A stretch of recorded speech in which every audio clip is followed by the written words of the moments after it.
Michael Bellafiore is my guest. And Michael, I understand that you've developed a general manager test for traders. Tell me about it. Okay, thank you, Karen. So I have this little game that I like to actually have people think about, which is a lot of people want to land a spot on a proprietary trading desk. That's a goal for people. And I ask them to think about something. So if I were the general manager, if I were the GM of the New York Knicks, okay, and you came to me and you said, you know what? I'm in college and I'm playing a little pickup basketball, and my team, we won the college championship, and I lift a little bit of weights and I'm watching my diet, and I think I'm actually getting pretty good at this. I would like for you to draft me in the first round. The general manager would think you're crazy. That's right. But, good luck with that. Right? But in trading, okay, this happens all the time. People come in front of people like myself and they say, I think I like this game called trading. I can't get my eyes off of CNBC. I read the Wall Street Journal, but I've never actually traded at all. Okay, I've never really traded live. I have no results to show you. If you get drafted in the first round by the New York Knicks, the Knicks can look at how you did in high school. They can watch how you played at AAU. They can watch how you played in college. They're going to bring you in and do very specific tests on your body fat and your shooting. Right. And they will have reams of data about how good you can be at that sport. But in trading, too many times, new and developing traders don't have that and expect a lot. I think you ought to go and develop a track record, whether it's paper trading, whether it's with a small account, so that you can build a really strong argument when you talk to somebody like me or other people like me as to why we ought to invest a lot of time and energy into you. How do you develop a trading plan? For us, we call it One Good Trade. I wrote a book called One Good Trade, and in it there are 7 fundamentals that actually go into each trade.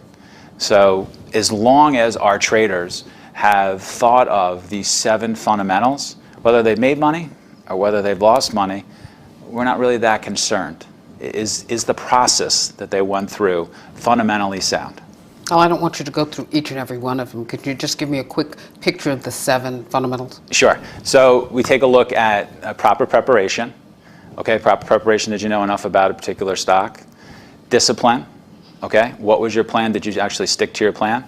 Execution, okay, did you actually execute? Patience, did you buy the stock at the price you wanted to? Did you have a detailed plan for the particular trade? Communication, if you're on a desk, did you communicate it to other people? And review. Did you go through and actually review that trade so that you get better at it? Okay, so you want to plan a trade and then trade a plan, but I understand. Or you could read my book.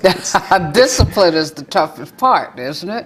It can be for some people, and again, we talked about this. You know, the market puts a big mirror up on the things that you need to work on as a person.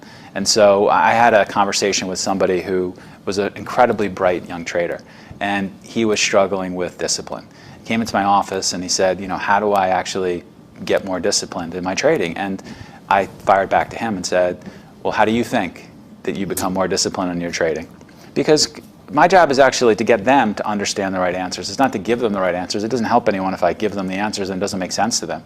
And so he then started to answer and said, well, you know, I'm not working out consistently in my life. I'm not eating consistently healthy in my life. Maybe I should start there. And I said, yes, that's right. Very interesting. It's almost like, you know, give a man a fish he eats for a day, yeah. Teach him to fish the rest of his life. No, I think that's really important. I think that what we're trying to do is guide people to find out how good they can be. The question I want people to answer if they go through our training is how good you can be. And that's a personal journey for themselves. I don't have all the answers. I have the questions that they should be asking themselves. I know the work that they need to do for them to find out how good they can be, but it's their journey. Michael, thank you. Thank you, Karen. My guest has been Michael Bellafiore. You're watching TheMoneyShow.com Video Network.